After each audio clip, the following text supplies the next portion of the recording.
Welcome to Techcentric Planet, where we offer a glimpse to the future of humanity through the lens of technology. We've sought out innovators and founders who are interested in providing solutions to some of our most fundamental human-centric problems with a view to help our planet. I'm Mary-Beth Hosking, and my co-host, the whimsical Professor Martin Parr. On this episode, we have Sharon Cavanagh-Luskin, who is going to talk about her innovation and STEM Precinct. Sharon, welcome. Thank you, Mary-Beth, and thank you, Martin, for having me. First, before we start, could we acknowledge the traditional owners of the lands in which we meet on today? Those traditional owners from all country. I want to be able to acknowledge our countrymen from the north and the south and the east and the west. My name is Sharon Cavanagh-Luskin. I'm a Kukiyawi woman, which is in the northern part of Australia at Lockhart River, and Irukandji woman in Cairns, and a Wanneroo woman from the Hunter Valley in New South Wales. Thank you, Sharon. Welcome. Wow, welcome. Thank you so much for joining us. And I'm really intrigued by your work and by the sort of innovation that you've developed. So please tell me about your innovation and how it's going to help society and the planet. Oh, yes. So, Martin, we're a group of Aboriginal scientists. So we're the first science company in Australia to be all black female science company. We're the only company in Australia that we hosted the first science festival in Australia to be led by First Nation scientists. We hosted the first and the second science festival. And our job is to bring science into the community agenda.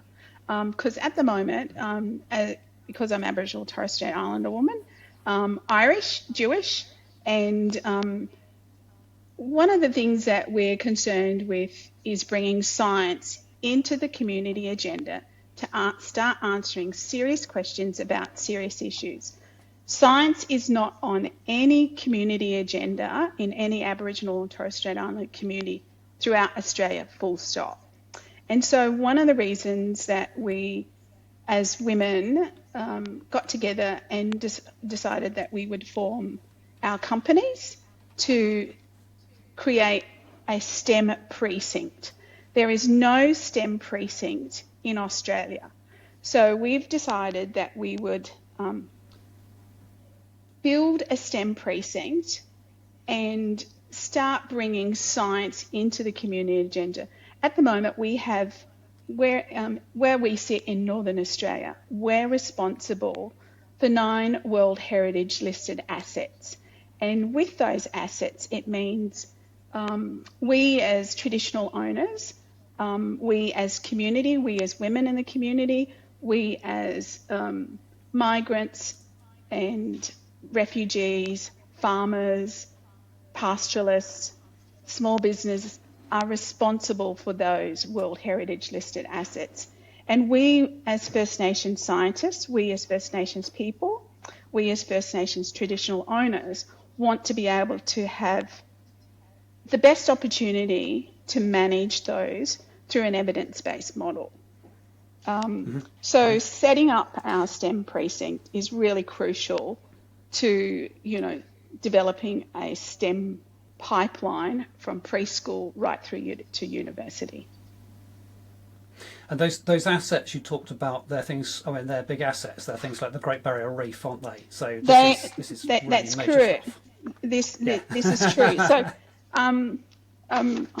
and one of the things that's really important to understand why it's important to managing those assets, when you're looking at research dollars across Australia, they predominantly go to Sydney, New South Wales and Victoria because they have those big universities. And no disrespect to our countrymen down in New South Wales and Victoria and South Australia and Western Australia. However, they do not have 9 World Heritage listed assets to manage. They do not have the Great Barrier Reef to manage. They do not have, the wet tropics of Queensland, the oldest living rainforest on the planet to manage. They do not have Gari, the Fraser Island, and they do not have kakadu. In Northern Australia, these are just some of our, World Heritage listed assets. Uluru, which you probably and people around the world are really familiar with. When people come to Australia, they want to come and see World Heritage listed assets. They want to be able to come and enjoy our food, drink our wines and, meet our people. They want to come and see blackfellas. People want to be able to come and enjoy and speak to First Nations people and get a new sense of science and an understanding why it's so important, that what we do and what we do on the planet is crucial. I think that my next question is probably superfluous at this point, but I understand that this need to want to look after. We have to look after these things. I mean, we can see what's happening to the planet ourselves, but why did you, as a team of women, decide to develop this? Because there's so many organisations doing a whole lot of things. What's different about what you're doing?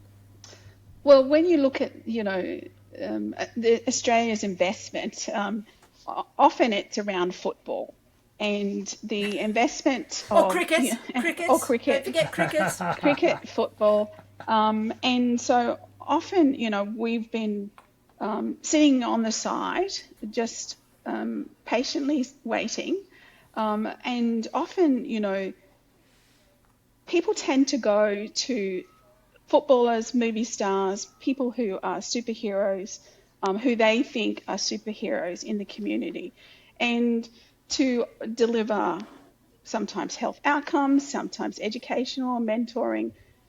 So we as women decided that we wanted to contribute to our community in a meaningful way.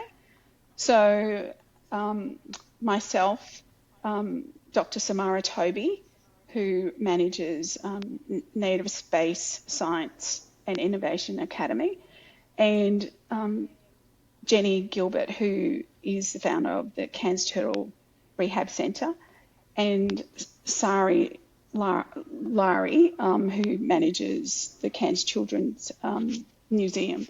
And we wanted to be able to bring science into the community agenda and offer a STEM pipeline for our children. So starting from preschool through to high school, through to university and industry. So we all together offered sectional parts of what a STEM pipeline should be. So we then formed our companies and then started partnering and working together. So we're the only group of women in Australia that have a STEM pipeline from preschool right through to university. And because we sit in Northern Australia and being responsible for those World Heritage listed assets, we can't just afford our students to be, and our community members just to be sitting on their hands and not having the skill sets through an evidence-based model to manage those assets. Absolutely. And what's the? Can you give an example of sort of one of the things that you're doing to manage the assets? Because as you said, it's a massive job. There's 9 big sort of World Heritage assets. There's a lot that needs to be done. But what's an example of something that you've done recently within STEM Precinct? So we hosted our second science festival. Where the first festival we hosted, so we brought a female astronaut from former female astronaut from NASA, and so she was able to come and speak to community members, and we were able to then have grandparents and our community members and participants build rockets together and see themselves and touch and eat with an astronaut. When you have astronauts that look out the window through space, and see one of the world's largest living organisms, and then to be able to come to that living organism and then come and hear the songs for that organism, the story for that World Heritage listed asset, the dance for that the Great Barrier Reef, and integrating that together through an evidence-based model, and hearing those conversations when she presented her evidence base about science and going to space, and then hearing our elders say the same evidence-based song, to sing the evidence-based song of that reef, to see the painting of that evidence-based painting of the Great Barrier Reef, to hear the dance of that Great Barrier Reef and to see that dance on the Great Barrier Reef is intrinsically important, and connecting. So one of the things that America is very, very good at doing is connecting the natural attractions with man-made attractions. And we don't do that well in Australia. We don't do it at all. So one of the things that we wanted to do is connect those natural attractions with those man-made attractions of science and science festivals together, and start working together, because it's meaningful in a way that's tangible and people can see themselves. So from meeting our astronaut, we now have students that want to go to university and have enrolled at university, having those conversations where you can see yourself, and to have people remind you that you can do it, and that they understand that if you know how to fail, well, you're going to be the best scientist, because science is all about failing. And we as Aboriginal and Torres Strait Islander people are the best scientists, because every day we have failure. Our communities get failed, so we are flipping that failure into a positive forum, that, having science festivals, having discussions, serious discussions about serious issues through an evidence-based model, to say you can go to school, and encouraging our students to go to school and participate. So one of the things that we've been able to do is also we assist students to getting Fulbright scholarships. So we're the only all-black female science company in the country, and we're the only company in Australia that's produced 6 Fulbright scholars. We volunteer as women, and we gift it to them, and that we believe in that investment. So as a Fulbright scholar myself, if all of those Fulbright, if you're a Fulbrighter out there and you can hear this conversation, I encourage you to don't just leave the Fulbright just with you, to make sure you do better than me. I need you to do 10. I need the other person, because if we all invested in that as Fulbrighters, and if you're a Nobel laureate out there listening to this, I encourage you not to just you have that Nobel Prize. I need you to invest in somebody else so they too can have that Nobel Prize. And the investment of that is crucial. And we as women, we as grandmothers, we as countrymen, it's in our DNA to share. We feel no threat in sharing.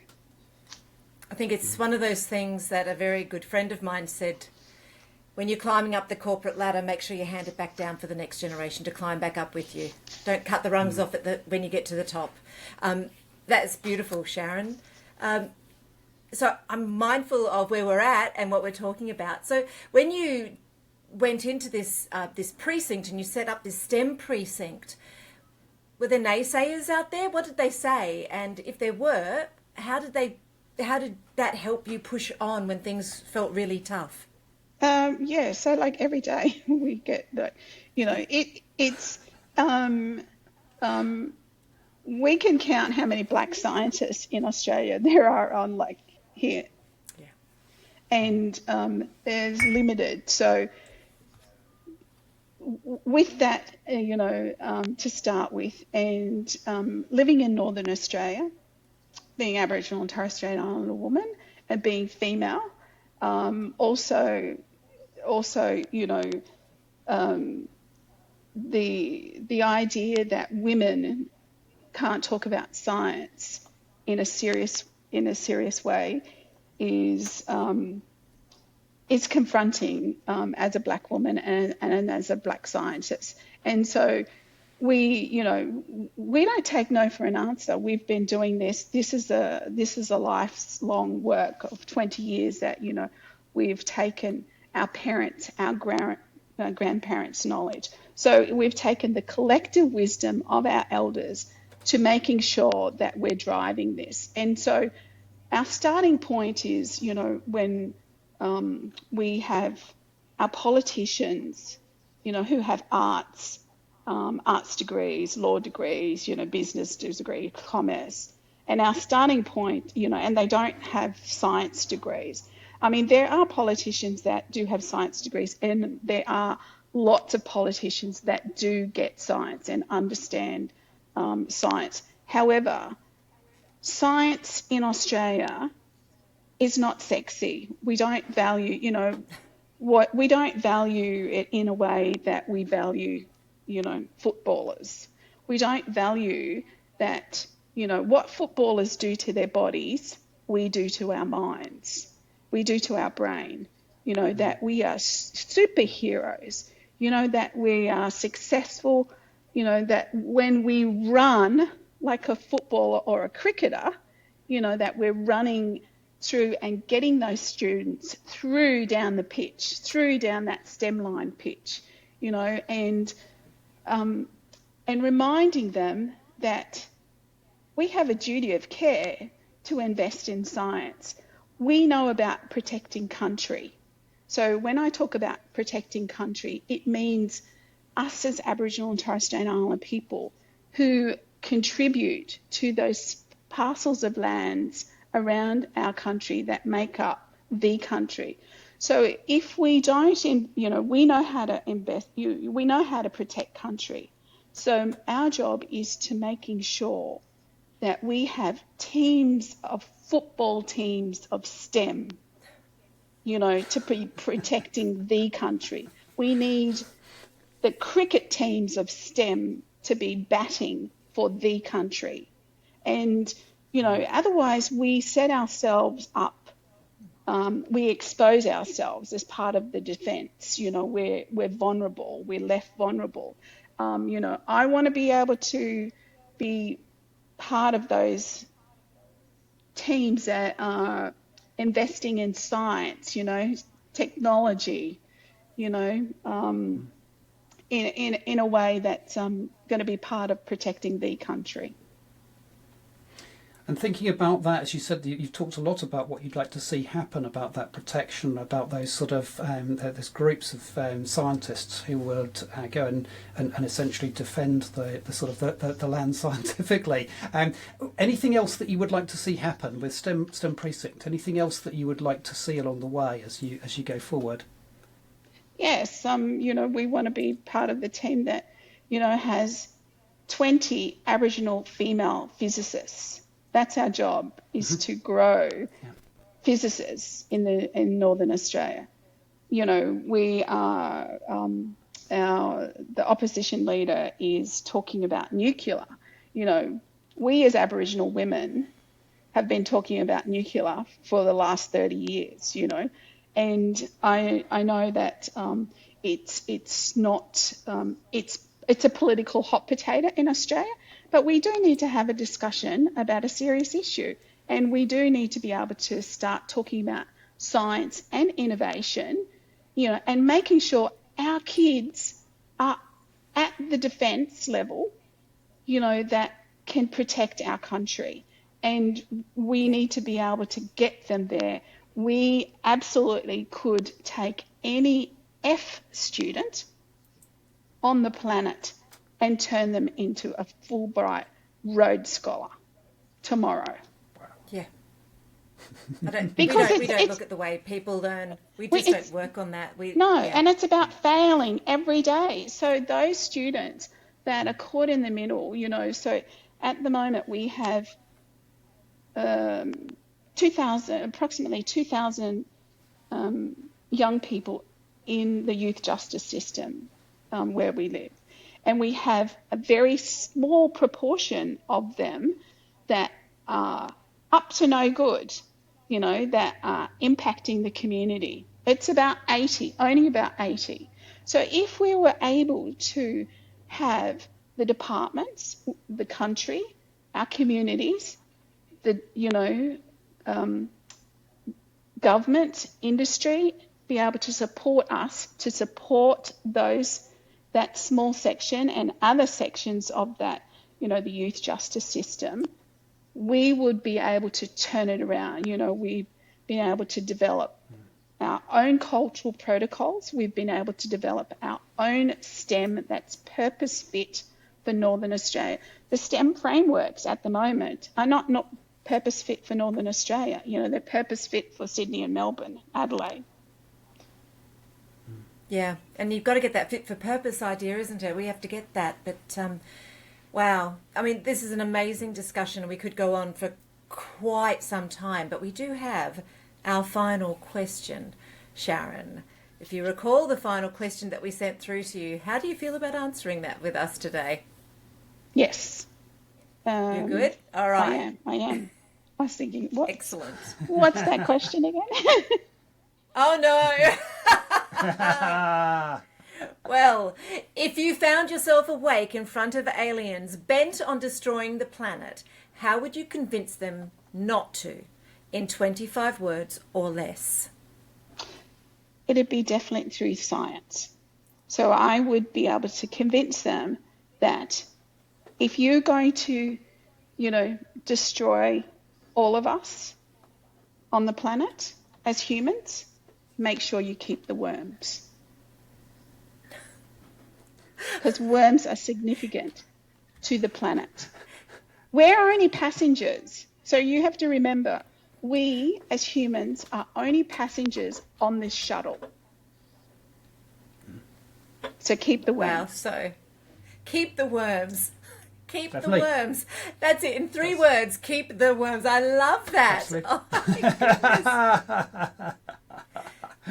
goodness. When we're sitting on this space shuttle, sipping cognac and French champagne as passengers, the shuttle, I heard an analogy through Parlay that just talked about what the Earth is, and it talked about the Earth as a shuttle.